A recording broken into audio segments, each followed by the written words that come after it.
রাসূলুল্লাহ সাল্লাল্লাহু আলাইহি ওয়াসাল্লামকে আল্লাহ রাব্বুল আলামিন দুনিয়ার বুকে পাঠিয়েছেন। তিনি এসে ইসলাম প্রচার করেছেন শতভাগ সফলতার সাথে, ইসলাম প্রতিষ্ঠাও করে গিয়েছেন শতভাগ সফলতার সাথে। প্রচার ভিন্ন জিনিস, প্রতিষ্ঠা ভিন্ন জিনিস। আল্লাহ রাসূল ইসলামকে এমন ভাবে প্রচার করেছেন, হাদিসের মধ্যে আছে, রাসূল বলেন, মা মিন শাইইন ইউকাররিবুকুম মিনাল জান্নাহ ওয়া ইউবাঈদুকুম আনিন নার ইল্লা তাবয়্যিনা। এমন একটা জিনিসও নাই যেটা তোমাদের জান্নাতের নিকটে পৌঁছাবে এবং জাহান্নাম থেকে দূরে রাখবে, কিন্তু সেটা তোমাদেরকে খুলে খুলে বর্ণনা করে দেওয়া হয় নাই। তার মানে ইসলামের মধ্যে তিনি কোনো রাগঢাক করেন নাই, কোনো গোপনীয়তা বলতে কিছু রাখেন নাই। আল্লাহ তাকে যা দিয়েছেন, বাল্লিগ মা উনজিলা ইলাইকা মির রাব্বিক, এবং যে আদেশ করেছেন, হে নবী, আপনার উপর যা কিছু নাযিল করা হয়েছে সব পৌঁছে দিবেন, একটা গোপন রাখবেন না। ওয়া ইল্লাম তাফআল, সব যদি না পৌঁছান, ফামা বাল্লাগতা রিসালাতা, আপনি আপনার রিসালাত পৌঁছাতে পারেন নাই, রিসালাত পৌঁছাতে সমর্থ হন নাই। তো যদি চান যে রিসালাত পৌঁছাতে সক্ষম হবেন, সমর্থ হবেন, তাহলে আপনাকে সবই পৌঁছে দিতে হবে। পরিস্থিতির দিকে তাকিয়ে কোনো কিছু আড়াল করা যাবে না, সবগুলোই বান্দাদেরকে জানিয়ে দিতে হবে। আল্লাহ রাসূল জানাতে জানাতে একেবারে বিদায় হজের ভাষণে গিয়ে সলক্ষ সাহাবীর সামনে প্রশ্ন ছুড়লেন, আলা হাল বাল্লাগতুর রিসালা ওয়া আদাইতুল আমানা ওয়া নাসাহতুল উম্মাহ ওয়া কাশাফতুল গুম্মাহ। শোনো, তোমরা বলো, আমি কি রিসালাত পৌঁছে দিয়েছি? আমি কি আমানত যথাযথভাবে আদায় করেছি? আমি কি উম্মতের কল্যাণকারী হতে পেরেছি? আমি কি অন্ধকারের পর্দাকে উন্মোচিত করতে পেরেছি? সলক্ষ কণ্ঠ একসঙ্গে গর্জে উঠল, অবশ্যই আপনি পেরেছেন, শতভাগ সফলতার সাথে পেরেছেন। আল্লাহ রাসূল এবার আসমানের দিকে তাকিয়ে বললেন, আল্লাহুম্মা ফাশহাদ, হে আল্লাহ, আপনি সাক্ষী থাকেন, আপনার বান্দারাও বলছে আমি কোনো কিছু আড়াল করি নাই, সবই পৌঁছে দিয়েছি। আল্লাহ রাসূল সব পৌঁছে দিয়েছেন বলেই বিদায় হজে আল্লাহ নিজেই কোরআনে জানিয়ে দিলেন 6 নম্বর পারায় সূরাতুল মাইদা আয়াত নম্বর 3, আল-ইয়াওমা আকমালতু লাকুম দীনাকুম, আজ আমি তোমাদের জন্য তোমাদের দ্বীনকে পরিপূর্ণ করে দিলাম। আর সেই দ্বীন তো রাসূলের মাধ্যমেই পেলাম। তো আল্লাহ যদি দ্বীনকে পরিপূর্ণ করেন, সেই পূর্ণ দ্বীন তো বান্দা পেয়েছে রাসূলের মাধ্যমেই। ওয়া আতমামতু আলাইকুম নি'মাতি, তোমাদের উপর আমার নিয়ামতকে পূর্ণতা দিয়ে দিলাম। ওয়া রাদিতু লাকুমুল ইসলাম দীনা, আর ইসলামকে একমাত্র জীবন বিধান, জীবন আদর্শ, দ্বীন হিসাবে একমাত্র মনোনীত করে দিলাম। তা আল্লাহ রাসূল যেহেতু প্রচার করে গিয়েছেন ইসলাম সম্পূর্ণভাবে, সুতরাং আল্লাহ রাসূলের পরে তার ওয়ারিস যারা হবে, তার উম্মত যারা হবে, তাদের জন্য করণীয় থাকবে এটা, তাদেরকে ইসলাম প্রচার করতে হবে সম্পূর্ণভাবে। আংশিক করবে, আংশিক বাদ দেবে, সুযোগ নাই।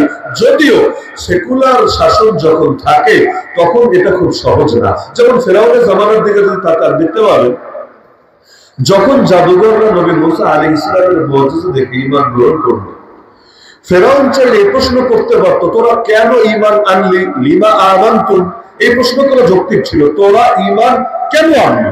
তো ফেরাউন এই প্রশ্ন করে নাই। ফেরাউন প্রশ্ন করেছে, আমানতুম বিহি ক্বাবলা আন আযানা লাকুম, আমি অনুমতি দেওয়ার আগে ঈমান আনলি? কেন ঈমান এনেছে এটা নিয়ে প্রশ্ন না, অনুমতি ছাড়া কেন ঈমান আনলো এটা নিয়ে প্রশ্ন। তার মানে ঈমান আনা এটা মেনে নেওয়া যেতে পারে, কিন্তু অনুমতি ছাড়া কোনো কাজ হবে এটা মেনে নেওয়া যাবে না। পুরো বাংলাদেশের মতো অবস্থা।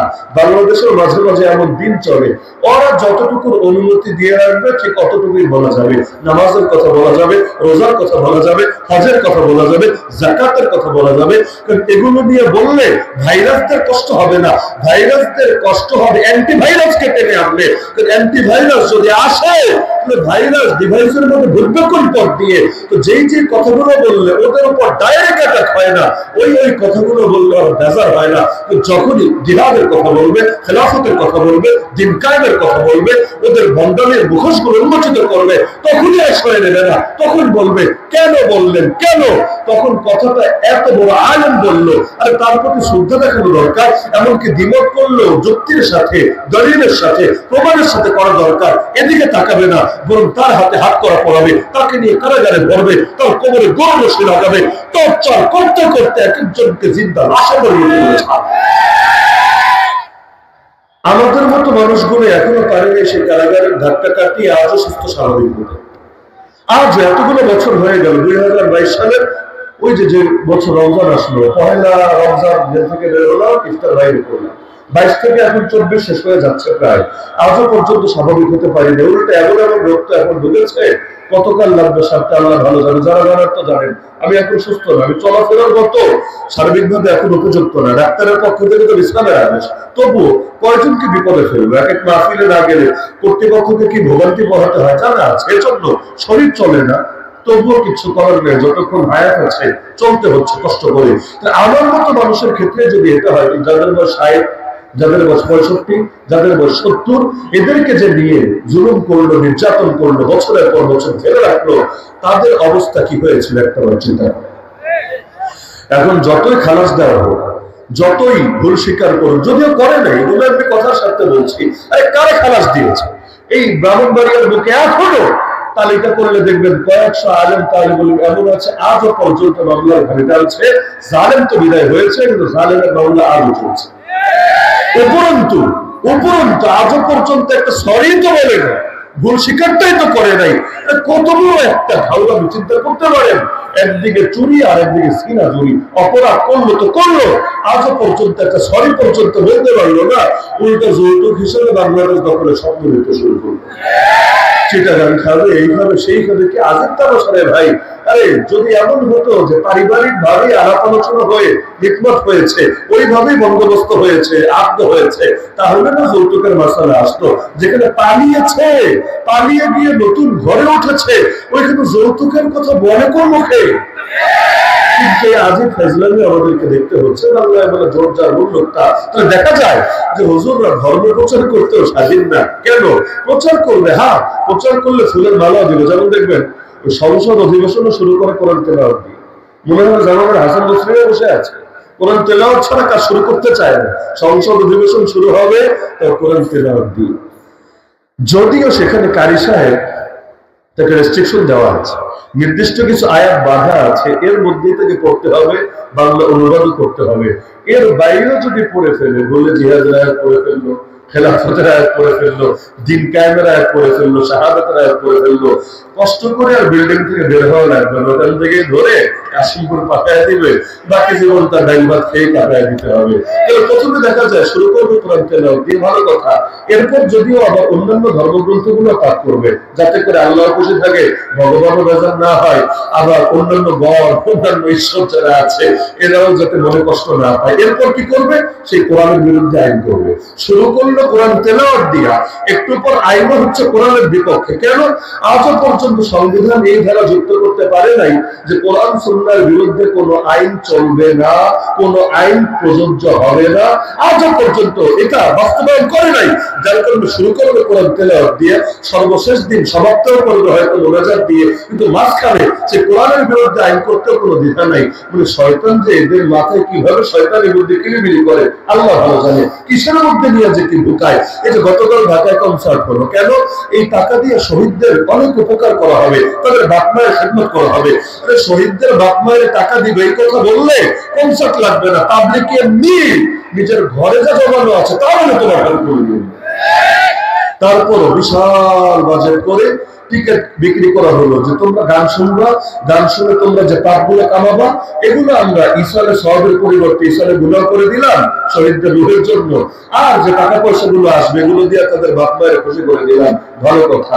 এখন একদিকে চলছে গান বাজনা, নারী পুরুষের অভাব মেলামেশা, আর একদিকে রেখেছে নামাজের সুব্যবস্থা। একেবারে মাগরিবের নামাজ, এশার নামাজ, নারীর জন্য আলাদা ব্যবস্থা, পুরুষের জন্য আলাদা ব্যবস্থা। কত পাক্কা নামাজি রে বাবা, কনসার্টে গিয়ে নামাজ ছাড়তে পারে না। দিনের কি মায়া, কি মহব্বত, একবার চিন্তা করতে পারেন যে কোন জিনিস নিয়ে যে কোন জায়গায় ঢুকায়, মাঝে মধ্যে মাথায় ধরতে চায় না। তো বলছিলাম ইসলাম নিয়ে আসলে ওদের এনার্জিটা সুনির্দিষ্ট কিছু জায়গায়, সব জায়গায় না। এই 16 ডিসেম্বর সহ বিভিন্ন দিবসে দেখবেন স্কুল কলেজে বিভিন্ন জায়গায় অনুষ্ঠানগুলো করে। আমার জীবনে কত শতবার দেখেছি হিসাব নাই, দিনের শুরুতে শুরু করে কোরআন তেলাওয়াত দিয়ে, এরপর গজল, সেটা হামদে বাড়ি হতে পারে, নাত রাসূল হতে পারে, ইসলাম সঙ্গীত হতে পারে, তারপর সারাদিন গান বাজাবে, আবার দিনের শেষে ওই হুজুর একজন ধরে এনে যে যে এলাকা মিলাদ কিয়াম চলে, মিলাদ কিয়াম পরে যেভাবে বিতরণ করবে, যেখানে সেটা চলে না, হুজুর ডেকে এনে সবাইকে দিয়ে মুনাজাত দিয়ে অনুষ্ঠান শেষ করবে। শুরুতে আল্লাহকে ডেকে শুরু করলো, শেষেও আল্লাহর কাছে সাহায্য চাইলো, মাঝখানে শয়তান আর ইবলিসও আচ্ছা রকম খুশি করে দিল। এই হলো আজিব তামাশা, আজিব তামাশা। তাহলে কোন জায়গায় দিয়ে কি প্রচার করে? তো বলছিলাম সেকুলারিজমের ঝামেলা পুরো ইসলাম নিয়ে না, ওরাও চাই ইসলামকে ব্যবহার করতে। এজন্য দেখবেন এই জামানায়ও ইসলামের সব কথা বললে বাতিল খেপে না, তো যেই যেই কথা বললে বাতিল খেপে, ওই কথাগুলো বললে ইনশাআল্লাহ আল্লাহ সাবিল আল্লাহ জিন্দাবাদ। আমার রাসূল যদি মরা ফেরাউন, মরা নমরুদ, মরা হামান, মরা কারুন নিয়ে সারাদিন হুঙ্কার দিতেন, তার গায়ে কেউ টাচও করতো। জেল খাটা দূরের কথা, রেশন তরিত করা দূরের কথা, যুদ্ধ করা দূরের কথা, গায়ে কেউ টাচও করতে হবে। কিন্তু আল্লাহ রাসূল শুধু মুর্দা জাহেলিয়াত নিয়ে কথা বলেন নাই, জিন্দা জাহেলিয়াত নিয়ে কথা বলেছেন।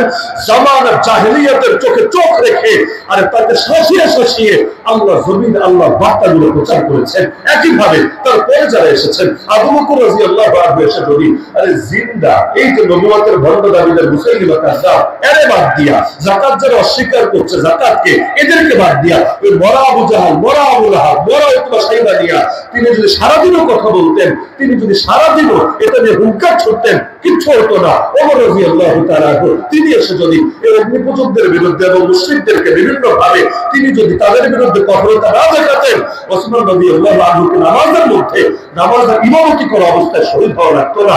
একইভাবে আলী রাদিয়াল্লাহু আনহু থেকে শুরু করে প্রতিটা ইতিহাস দেখেন না, ইমাম আবু হানিফা জেলে গেলেন কেন? যদি অতীতের বড় জাহেলিয়াত নিয়ে কথা বলতেন, জিন্দেগিতেও জেলে যাওয়া লাগতো না, তার খাবারে বিষ মিশানো হতো না, লাশ হয়ে তাকে কারাগার থেকে বের হতো না। আর মুফতি আমিন রাহমাতুল্লাহ আলাইহি যদি শুধু মরা বাতিলগুলো নিয়ে কথা বলতেন, তার জামানার জিন্দা বাতিলগুলোকে এড়িয়ে চলতেন, তাহলে ফাসিবাদের আমলে 3 বছরের বেশি গৃহবন্দী থেকে সেখান থেকে লাশ হয়ে বের হতো না। তাহলে মরা বাতিল নিয়ে কথা বলা সহজ, রিস্ক কম, রিস্ক ফ্রি। জিন্দা বাতিল নিয়ে কথা বলা কঠিন।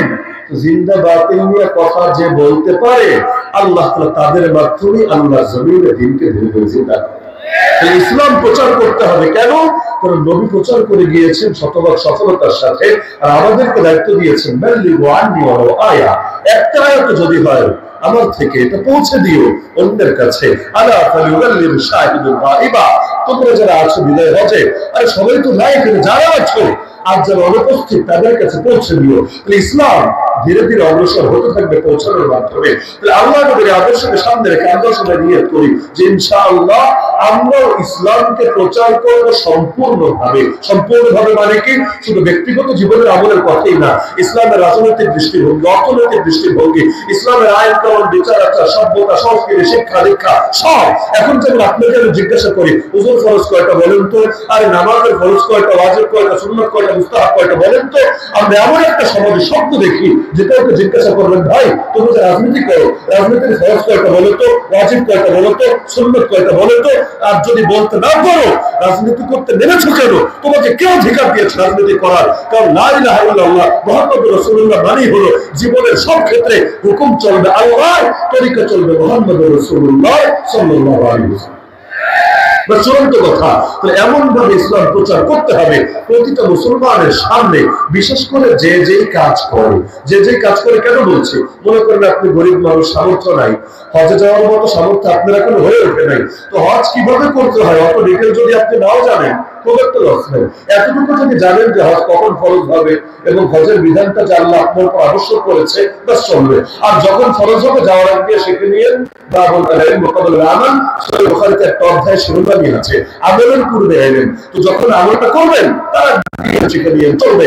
যাকাত এখনো আপনার উপর ফরজ হয় নাই, তাহলে যাকাতটা আদায় কিভাবে কি করতে হয় না হয়, কার দিতে হয় না হয় কত ভালো জানেন, শুধু কখন ফরজ হবে অতটুকু এলেন, মোটামুটি চলবে। কিন্তু যা করেন সেটা তো জানতে হবে। এই যে আপনি ব্যবসা করেন, ব্যবসার ব্যাপারে ইসলাম কি কি বলেছে সব শিখে নিয়েছেন তো?